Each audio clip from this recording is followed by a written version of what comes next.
एक दो cell recommendations थी, आज भी ऐसे एक दो एक सेल रिकमेंडेशन लेके कैरी फॉरवर्ड कर रहा हूं। वोलेटाइल आज भी ट्रेडिंग सेशन देखने को मिलेगा, खबरों का तांता लगा हुआ है। आज सुप्रीम कोर्ट पे नजर रहने वाली है, तो दिन के दौरान मूड माहौल पता नहीं किस हद तक वो बैरोमीटर बदलेगा, इसीलिए थोड़ा सा ऑन द सेफर साइड में दो सेल कॉल लेके जा रहा हूं। अदरवाइज लार्जली खरीदारी पर फोकस। और जैसे नीरज जी कह रहे थे, डिप्स में लिक्विडिटी स्ट्रांग है, तो डिप्स में अच्छी रिकवरी आ रही है। तो जो हम टारगेट और स्टॉप लॉसेस दे रहे हैं वो कल की क्लोजिंग पर है। डिप्स आ रहे हैं मार्केट्स में, तो और अच्छी अपॉर्चुनिटी होगी मेरे ख्याल से स्टॉक्स को एक्यूमुलेट करने की आपके लिए। शुरुआत दो शुरुआती लार्जली खरीदारी है, तो शुरुआत क्या, केईसी इंटरनेशनल नाम के स्टॉक से मैं शुरुआत कर रहा हूं। ऑर्डर्स स्ट्रॉन्ग विंस आते हुए इन तमाम कंपनीज के लिए। केईसी ने कल बाजार बंद होने के बाद घोषणा करी कि इनको 1400 करोड़ रुपए के आसपास के फ्रेश ऑर्डर्स रिसेंटली बैक करें, और बढ़िया ट्रांसमिशन और डिस्ट्रीब्यूशन, रेलवे, केबल्स, इन सब में अच्छा खासा मोमेंटम पिकअप हुआ है। सब जगह से इस कंपनी ने ऑर्डर्स प्राप्त किए। बेहतरीन कंपनी है, RPG Sanjeev Goenka, RPG group की फ्लैगशिप फर्म है हर्ष गोयनका साहब की। तो मुझे लगता है कि केईसी इंटरनेशनल अडाप्ट रखना, अच्छा पेरेंटेज, खबरें अच्छी आती हुई स्टॉक को लेकर, तो यहाँ पे मजबूती और इंटैक्ट रहेगी। अब मुझे और खासतौर पर ऑर्डर विंस और टेल विंस देंगी।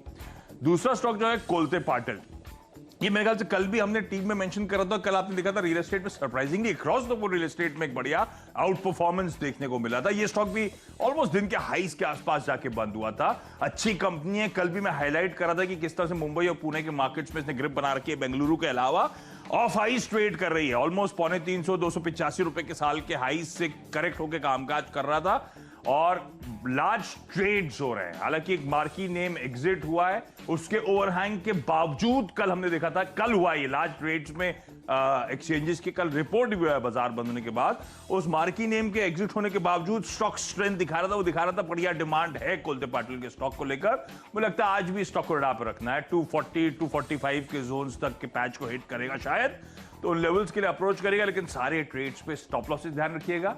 और अगर बाजार किसी भी कारणवश, क्योंकि अभी एसजीएक्स निफ्टी जो अर्ली इंडिकेशन दे रहा है, बदल सकती है तस्वीर, नीचे मिले तो आपको अपनी स्ट्रैटेजी को थोड़ा सा रिविजिट करना होगा। वो शायद बेहतर लेवल्स होंगे आपके लिए एंट्री के लिए, तो स्टॉप लॉस रिवाइज करिएगा। बावजूद इसके सीमेंट के दाम बढ़ रहे थे। हाँ, कल सुबह की कहानी है। अच्छा, कोल्टे पाटिल ने दो और चीजें रखी है। 9 टाइम्स इसका एवरेज से ज्यादा वॉल्यूम था, और 92% डिलीवरी है इसमें कल कोल्टे पाटिल ने। तो जो हम लोग आपको रोज समझाते हैं ना कि जहाँ पे फंडामेंटल चेंज हो रहे हैं, जहाँ पे बढ़िया खबरें आ रही, वहाँ पे फोकस करना चाहिए। कोल्टे पाटिल इसीलिए कल बहुत हाईलाइटेड था। 92% डिलीवरी काफ़ी मायने रखती है। तो कल हमने आपसे कहा था कि सीमेंट स्टॉक पे ध्यान रखिएगा। पूरा सेक्टर चलता हुआ दिखा था, क्योंकि उसके पीछे कारण था कि दाम बढ़ रहे हैं, तो उसका फ़ायदा उनको हुआ। आज गर्मी की थीम जो हमने कल आपको बताई थी एक सिम्फनी के तौर पे, आज मैं फिर से उसी थीम को लेकर चल रहा हूँ। आज इलेक्ट्रिक कंपनियां जैसे ओरिएंट इलेक्ट्रिक, बजाज इलेक्ट्रिकल्स और वी गार्ड, ये 3 स्टॉक पहले दिखाइएगा एक साथ। देखिए, समर की थीम पे मैं क्यों फोकस कर रहा हूँ, क्योंकि ये एक सीजनल चेंज के साथ साथ फंडामेंटल चेंज भी है। तो जितने भी जो बिजली से संबंधित कंपनियां काम करती हैं, इसमें समर की थीम इसलिए फिट बैठती है क्योंकि बहुत सारे जो कूलर हैं, सीलिंग फैंस हैं, इनकी बिक्री बहुत ज़्यादा बढ़ जाती है। हर साल गर्मी लगातार बढ़ रही है, और इस साल भी बढ़ रही है। अब आप कहेंगे कि इसमें नया क्या, हर साल ही बढ़ती, तो हर साल इनकी सेल बढ़ती है। आप चैनल चेक करिए, किसी दुकान में जाके देखिए, इस समय जो सबसे ज़्यादा बिक्री हो रही है वो इन्हीं चीज़ों की हो रही है। 2 रीज़न से, एक तो गर्मी का प्रभाव है, तो इसलिए पंखे चाहिए, रूरल हो या अर्बन हो, सब जगह पंखे चाहिए।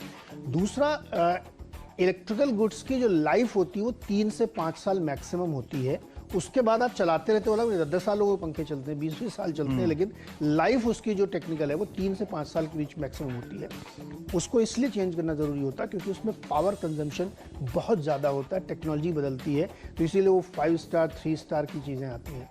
तो जो चेंजेस आ रहे हैं वो नई टेक्नोलॉजी वाले पंखों में, उनमें बिजली का कंजम्पशन कम है, परफॉर्मेंस ज़्यादा है, और आरपीएम राउंड पर मिनट बढ़ा के दिए गए हैं। तो इसीलिए आप देखेंगे कि हर बार वो चेंज होता हुआ दिखता है। इसीलिए हमने गर्मी की थीम पकड़ी है। 2 रीजन से, टेक्निकल रीज़न है, और दूसरा यहाँ पे गर्मी बहुत बढ़ रही। तो आज पंखे वाले 3 शेयर और बिजली के उपकरणों वाले 3 शेयर जहाँ पे आप पावर सेविंग भी करेंगे। तो V Guard, Bajaj Electricals, Havells हमने इसने लिया, थोड़ा टिकट साइज उसका बड़ा था, उसको छोड़ दिया। तो 3 इलेक्ट्रिकल कंपनी। कल सीमेंट पकड़ा था आपने? कल सीमेंट बढ़िया चला, और कल सारी बात सब फोकस सीमेंट पे चला गया था पूरे स्ट्रीट का। इसी अंबुजा तो क्या भागे थे। तो आज मतलब ये गर्मी वाली थीम पे फोकस है। गर्मी वाली थीम को आगे बढ़ाया है क्या? यस, पीने पाने पे भी बढ़े, हाँ, अच्छे ड्रिंक्स भी आते हैं। बिल्कुल। अच्छा, ठीक है, तो फिर इंटरेस्टिंग गर्मी की थीम आगे आने वाली है। अच्छा, कल के मैंने कोलते पातिल कल का स्टॉक था जो मेंशन करा, आज फिर से कि रडार पे रखिएगा, शायद अच्छा मूव्स देखने को मिलेंगे। कल ही की कुछ और स्टॉक्स हाईलाइट करना चाहता हूं। मिसाल के तौर पे जुबिलेंट फूड वर्क्स, हालांकि कल कोई आउट परफॉर्मेंस नहीं था स्टॉक में।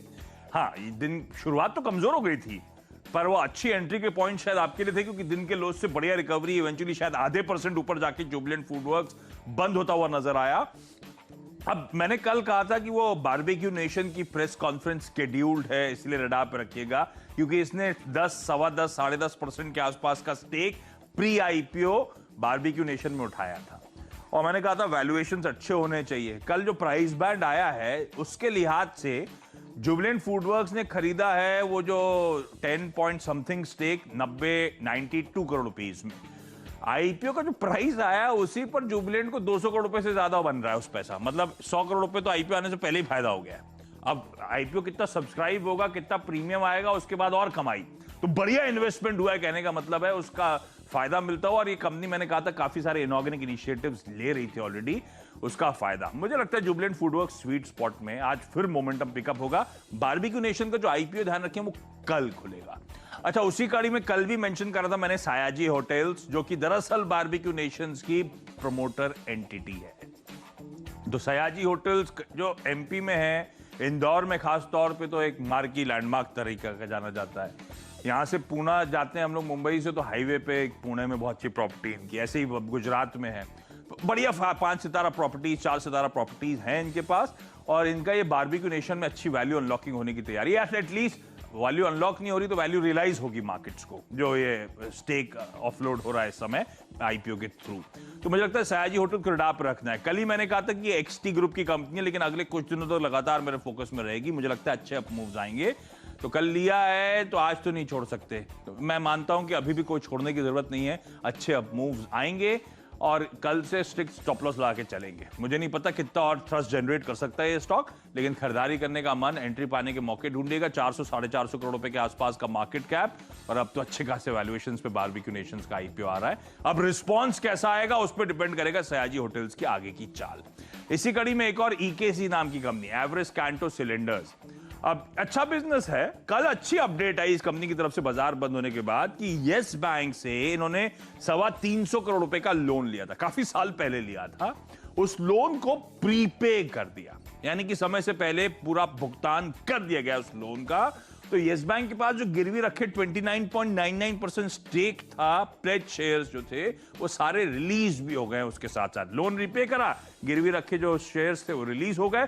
अब कोई भी शेयर, एक तो लोन भी खत्म और प्रोमोटर्स का कोई भी शेयर अब गिरवी नहीं है। अच्छी खबर है, 76 तक के टारगेट्स के लिए अप्रोच करने के मौके। चलिए अगले 3 स्टॉक, जैसे हमने बताया कि गर्मी की थीम पे तो अभी पंखे लग गए, तो अभी एसी भी लगना चाहिए। ब्लू स्टार और वोल्टास को इसमें ध्यान में रखिएगा। ये बात मैं इसलिए कह रहा हूँ क्योंकि दाम बहुत बढ़े हैं इनके, ये भी एक बड़ा सच है। नॉर्मली अगर आप 1-1.5 टन का एसी लेने जाएंगे तो दाम काफ़ी बढ़े हैं। दाम बढ़ने के 2 रीज़न हैं। एक तो ये पीक सीजन है, डिमांड खूब आती है, फरवरी मार्च में खूब एसी बिकते हैं, क्योंकि जून जुलाई मई इसका बड़ा सीज़न होता है। तो दाम इसलिए बढ़े हैं क्योंकि पिछला सीज़न जो ना, ये पैंडमिक के लॉकडाउन के चक्कर में वॉश आउट हो गया था, एकदम माल बिका नहीं था, तो इन्वेंट्री क्रिएट नहीं हुई थी, वो सब खत्म हो गया था, क्योंकि मार्च में लॉकडाउन लगा, सब धीरे धीरे निकल गया। इस साल डिमांड बहुत पुश है, इसलिए प्राइस बढ़े हैं, मेटल की कीमतें बढ़ी हैं, तो कॉपर की जो वायरिंग होती है उसकी दाम बढ़े, एल्युमिनियम के दाम बढ़े, प्लास्टिक के दाम बढ़े। तो प्राइस हाइक के साथ साथ डिमांड बहुत ज़बरदस्त है एसी की। तो नॉर्मली जो आप खरीदते हैं तो उससे कम से कम 4-5 हज़ार रुपये आपके ज़्यादा लगेंगे 1.5 टन एसी खरीदने में। तो इसीलिए 3 जो है मैंने इसमें सोचा कि एसी कंपनियाँ रखी हैं, तो ब्लू स्टार, वोल्टास और डिपेंडेबल बताता हूँ। कल वाला ये स्टॉक है सिम्फनी, इसको वापस में कल ये 1.5-2% चला था, तो हमने कहा इसको भी याद रखना चाहिए। यहाँ पे भी एक अच्छी खरीदारी बनेगी, एकदम ठोस कारण है कि ये क्यों चलेंगे। इसने तो रिवोल्यूशनाइज कर दिया वो घर के कूलर्स को, बदल गया है पूरा। अब लोग इवन नॉर्थ में आप पहले जाइए तो वहाँ बहुत गर्मी पड़ती थी, तो वहाँ पे लोग कूलर लगा लेते थे, क्योंकि मॉइस्चर नहीं होता वहाँ पे, तो कूलर वर्क करता है। वो खस की वो लगा के बड़ी खस बड़ी की, खुशबू हाँ, आती थी, और बड़ी ठंडी और मीठी सी खुशबू आती थी। लेकिन अब इतनी गर्मी पड़ने लगी कि कूलर बेअसर हो रहे हैं, ये भी एक सच है। तो इसलिए लोग कूलर को रिप्लेस करके एसी लगाना है, इतनी ज्यादा गर्मी हो तो रही है। हमारे नॉर्थ इंडिया में तो उस टाइम पे आदत थी हमें कूलर्स की, एयर कूलर्स की, घरों के खिड़कियों पे एक कूलर लगा रहता था। बड़े बड़े लोग, और जब महाराष्ट्र में आया ना तब मैंने हमारे लिए तब एसी रईसी का एक सिंबल होता था। और महाराष्ट्र में तो क्योंकि इफेक्टिव होता ही नहीं है, खासतौर पर मुंबई जैसी जगहों पे तो कूलर आपको कहीं मिलेंगे ही नहीं, सब जगह एयर कंडीशनर्स है और नेसेसिटी के तौर पे एयर कंडीशनर। और नॉर्थ में रिप्लेस इसलिए हो रहा है क्योंकि अब इतनी गर्मी है कि अब कूलर भी उसको बर्दाश्त नहीं कर पा रहा। मतलब एक कमरे के अंदर आप कूलर लगाएं तो जो उसके सामने लेटा है उसका लाइफ सेटअप दाएं बाएं वालों को कोई फायदा नहीं है। तो चलिए, इंटरेस्टिंग थी। अच्छा, डिपेंडेबल के तौर पे एक फार्मास्यूटिकल मेजर एस्ट्राजेनेका फार्मा, कई सारी खबरें इस कंपनी को लेकर आ रही हैं और ये स्टॉक बहुत मैसिवली करेक्ट हुआ है। 4970 ऑलमोस्ट 5000 के लेवल्स थे ईयर हाईज, वहां से देखिए किस तरह का करेक्शन हुआ। अब एक एक करके अच्छी खबरें आ रही है। एस्ट्राजेनेका सल्क इसलिए कर रहा था क्योंकि वैक्सीनेशन को लेके इश्यूज थे। अब कल से खबरें क्या आ रही हैं, यूएस ने कल इस पर रिएक्ट कर चुके हैं हम लोग, ध्यान रखिए जो मैं अब खबर बता रहा हूं। यूएस ने फेज 3 ट्रायल्स में कहा है वैक्सीन की एफिकेसी 79% के आसपास है। अब जो आगे के ट्रायल्स अभी भी कंटिन्यू हो रहे हैं, सब जगह इमरजेंसी यूज ऑथराइजेशन हैं, ध्यान रखिएगा। जो ट्रायल्स कंटिन्यू हो रहे हैं उसमें अब समझ में आ रहा है कि एस्ट्राजेनेका की जो डोजेजेस हैं वैक्सीन जो है, पहले 28 दिन, हमारे अभी यही कहा गया था, यूके ने कहा नहीं साहब 12 हफ्तों का डिफरेंस होना चाहिए दो वैक्सीन में, तो एफिकेसी बढ़ जाती है, 80% के पार चली जाती है एस्ट्राजेनेका की। इसीलिए कल हमारे अभी नोटिफिकेशन आया कि 4 हफ्ते या 28 दिन की जगह अब आप उस गैप को बढ़ा दें। यहां पे कहा गया 6 से 8 वीक। और अब जैसे ट्रायल सामने आ रहे हैं, ट्रायल्स के रिजल्ट सामने आ रहे हैं, एफिकेसी जो इफेक्टिवनेस है वैक्सीन की वो लगातार बढ़ रही है। अच्छी खबर है एस्ट्राजेनेका के लिहाज से। मुझे लगता है स्टॉक को रडार पर रखिएगा। कल पॉप आया था लेकिन फिजल आउट हुआ क्योंकि ये स्टॉक अभी तक मीनिंगफुल अपटिक दिखा नहीं पाया है। मुझे लगता है इवेंचुअली अच्छी तेजी बननी चाहिए। ना सिर्फ ये, फाइजर भी वैसे ही करेक्ट हुआ है, लेकिन आज एस्ट्राजेनेका की बात कर रहा हूं। 3360 तक के टारगेट्स के लिए यहां पे अप्रोच करने के मौके। क्योंकि छोटा सा ब्रेक के उस पार अगले 2 स्टॉक्स।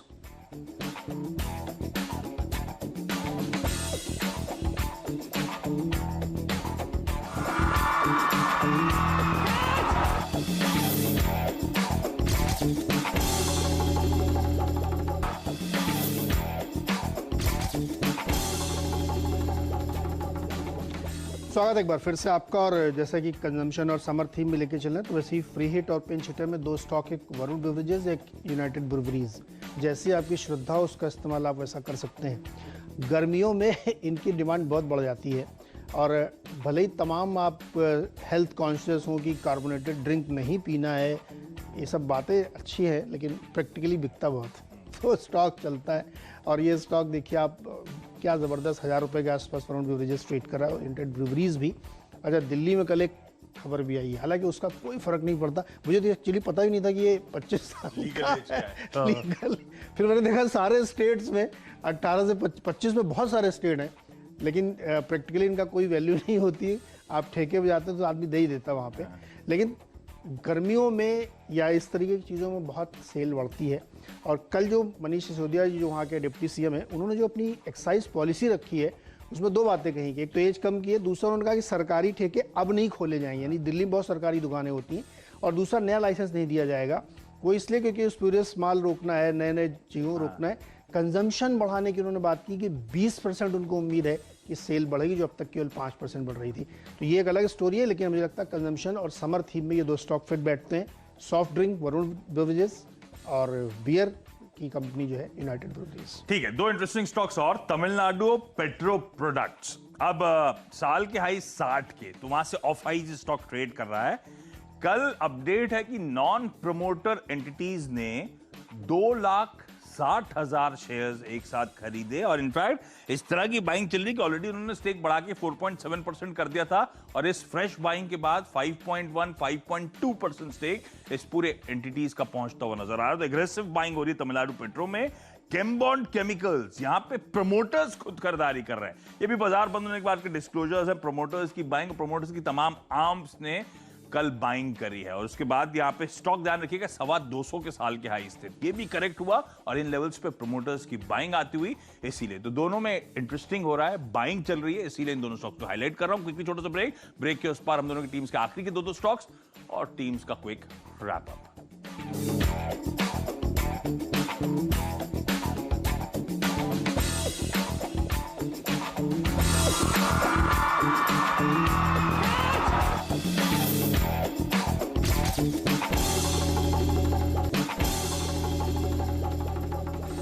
स्वागत है एक बार फिर से आपका। और अब आखिरी के दो स्टॉक्स जहां पे पीएनबी और बॉब बैंक ऑफ बड़ौदा, यहाँ पे मेरी सेल कॉल है इसलिए क्योंकि एक बहुत महत्वपूर्ण फैसला मोरेटोरियम पे आज आना है।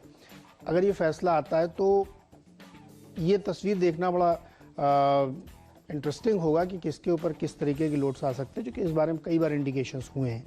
लेकिन इसमें सावधानी भरा ट्रेड इसलिए आपको करना चाहिए क्योंकि कई बार रिजर्व बैंक फैसला देता नहीं है, रिजर्व कर लेता है, बहुत बार होता है, तो आपको बहुत स्क्रीन देख के ट्रेड करना है। लेकिन अगर वो फैसला आता है कि मोरेटोरियम के बाद आपको अपने एनपीएस डिक्लेयर करने हैं तो शायद दिक्कत यहाँ पे बनती हुई दिखेगी। इसलिए पीएनबी और बॉब में सेल कॉल होगी। दो सेल हैं, एक थोड़ा सा गड़बड़ हो गया। क्या सेल तो सोच के चला था कि मारुति होगा, तीसरा प्राइस हाइक है, एक्चुअली तीसरा 1 जनवरी को पहला लिया था, उसके बाद फिर से लिया था एक फोर्टनाइट बाद, और अब फिर से कल अनाउंसमेंट आया कि प्राइस हाइक। इस तरह का प्राइस कच्चे माल की लागत बढ़ रही है कि इन्हें पास ऑन करना पड़ रहा है। और दूसरा, इस पास ऑन के बीच में ये लोग मार्केट शेयर लगातार लूज कर रहे थे। हमने कुछ दिन पहले अपडेट भी लिया था कि फरवरी में कैसे पैसेंजर व्हीकल सेगमेंट में मारुति ने मार्केट शेयर लूज करा है। 46% पे आ गए 52% से, और ज्यादातर लार्जली वो मार्केट शेयर गेन करा है टाटा मोटर्स ने पीवीज में। तो अब गड़बड़ इसलिए हो गई क्योंकि आज मंगलवार था, मारुति का दिन था, तो थोड़ा सा देख के चलेंगे अपन। अंडर करंट स्ट्रॉन्ग है स्टॉक को लेकर, लेकिन फिर भी लग रहा है शायद बेचने के मौके होंगे। खबर मुश्किल हो रहा है मारुति के लिए। 69-60 के टारगेट्स। और दूसरा मदरसन सुमी, ये वीकनेस दिखा रहा है। मैंने कल टाटा मोटर्स भी बेचने की बात करी थी, आज मैं मदरसन सुमी की तरफ मूव कर रहा हूं क्योंकि यूरोप में जो कोविड की थर्ड वेव आई है बड़ी स्ट्रांग और बड़ी पोटेंट है, और उनका रिपरकशंस आपने इन स्टॉक्स में थोड़ा सा मूड बिगड़ता हुआ देखा। अच्छी तेजी के बाद सब में थोड़ी सी प्रॉफिट टेकिंग आ रही है। मुझे लगता है मदरसन सुमी, अच्छा कल भी दबाव में था मदरसन सुमी, मुझे लगता है आज भी शायद थोड़ा सा प्रेशर एग्रेवेट हो। 201 तक के टारगेट्स के लिए अप्रोच करें। नीरज जी, लार्जली खरीदारी, 2 सेल कॉल, क्या पसंद आ रहा है? नहीं, जाएंगे तो बाय साइड में, लेकिन मैं ये ऑटो में खबर भी बता देता हूँ आपको। जापान में 2 दिन पहले एक चिप फैक्ट्री में आग लग गई है और वो 3 महीने से पहले अपनी प्रोडक्शन सप्लाई ठीक नहीं कर पाएंगे, तो उसकी वजह से बहुत सारी ऑटो कंपनीज पे इसका इम्पैक्ट पड़ेगा। यूएस में बहुत ज़बरदस्त, खास तौर पे टोयोटा और फोर्ड में शायद बहुत इम्पैक्ट देखने को मिल रहा है, लेकिन दुनिया में पड़ेगा क्योंकि चिप की सप्लाई एक बार फिर से डिस्टर्ब हो रही है। तो बहुत सारी कंपनियों के लिए, खासकर मदरसन सुमी वगैरह के लिए काफ़ी दिक्कत हो सकती है। लेकिन कैप्टन चॉइस मेरा होगा यहाँ पे जुबिलेंट फूड वर्क्स। देखिए, गर्मी में एक काम और होता है, आदमी जो है ना काम करना नहीं चाहता, इतनी गर्मी होती, घर से नहीं निकलता, फ़ोन पे ऑर्डर होता है। तो पिज्ज़ा, उसके साथ वरुण बेवरेजेस या जुबिलेंट के साथ यूबीएल, दोनों का कॉम्बो बहुत सही बैठता है। तो मुझे लगता है जुबिलेंट फूड वर्क्स डेफिनेटली खरीदारी करनी चाहिए। मेरी टीम देखते हैं क्या पसंद है। तो कॉम्बो सही बैठता है तो यूनाइटेड ब्रेवरीज लेंगे। यूनाइटेड वैसे बेहतरीन पेडिग्री की कंपनी, अच्छा मोमेंटम, और बीच में लूज आउट हुआ था, 1500 का स्टॉक 1000 हुआ था, अब वापस मोमेंटम रीगेन कर रहा है। तो यूनाइटेड ब्रेवरीज को डाप रखिएगा। बाकी सीजनैलिटी एट प्ले तो रहती है इसके स्टॉक के साथ इस समय, लेकिन अच्छे अट्रैक्टिव लेवल्स पर है, इवेंचुअली अच्छी तेजी दिखाएगा, इसीलिए खरीदारी करने का कॉल एकदम सटीक है।